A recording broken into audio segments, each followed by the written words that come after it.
মন্দির চারটি পাখরে মহারুদ্র সদা শিব চারি নাম ধরি নিজে করিছন্তি দেব দেব মহাদেব।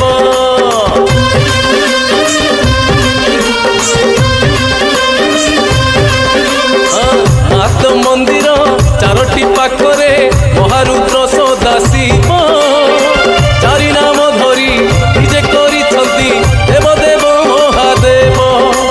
পাহাড়র চৌপাখ বৃক্ষলতারে ভরি অছি লাগে রোগ উপশমরে পাহাড়র চৌপাখ বৃক্ষলতারে ভরি অছি লাগে রোগ উপশমরে অশেষ মহিমা তোহর